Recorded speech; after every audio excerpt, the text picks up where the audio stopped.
There's an alarming lack of psychiatric and mental health care services in our country.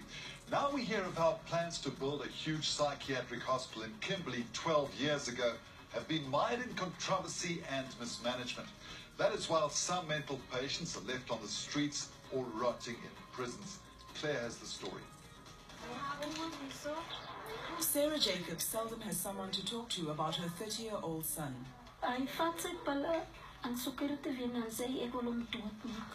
Hy sê vir my as mense wat vir hom sê hy moet dit gebruik nie. Stemme wat hy hoor In his head. Ja.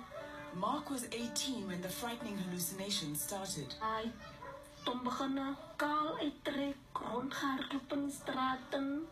En het gesê mami, ek word van my kop af, ek weet nie wat gaan aan nie. Toe vat ons ons nou in hospitaal, toe sê die dokter vir my psychosis. Mark has since been admitted with schizophrenia to Kimberley's small psychiatric hospital. Hy het altyd vir my gesê, maar hoef nooit te werk nie. Ek gaan speel eendag vir Suid-Afrika cricket. Om te dink, hy het 'n groot visie vir homself gehad en vir ons. Based on policy guidelines, the province lacks 400 to 500 beds. One of three psychiatrists, adolescent and child specialist Keith Karimi, was the last psychiatrist recruited a decade ago.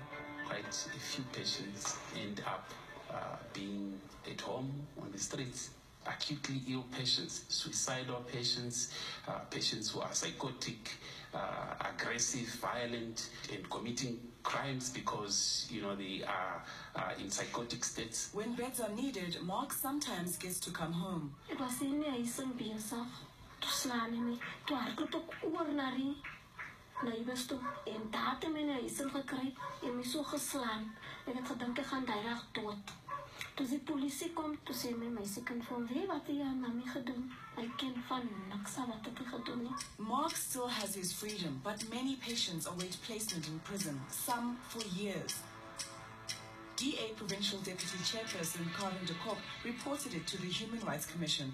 As hierdie mense die regte medisyne op die regte tyd gekry het, met ander woorde as daar genoeg akute beddens in die provinsie was, dan sou baie van hulle dalk nie hierdie misdaad in die eerste plek gepleeg het nie. The Human Rights Commission has found the health department in breach of their constitutional duty and ordered them to make a plan. Das baie wat ek ken sy toestand nie. Ek is bang nie te maak hulle hom dood. En die vriende wat hy mee is, hulle brand hom met die sigaret, hulle skop hom, en hulle wil nie self vir die dag gaan vir die draad sê, hulle stuur vir hom. Van hulle weet ons as hy gevang word. Hy is, ja, hy is reg.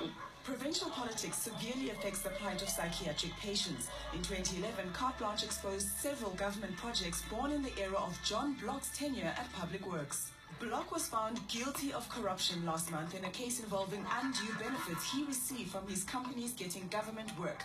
He's voluntarily resigned as provincial ANC leader. Against this backdrop came a plan to build a big mental health facility in 2003. A state-of-the-art psychiatric hospital in Kimberley that has been 12 years in the making still hasn't opened its doors, with initial estimated costs of 300 million rand to what some say have ballooned to over 1.5 billion rand. Pegs Tiketsi was with the ANC from 1994 till he joined COPE in 2009.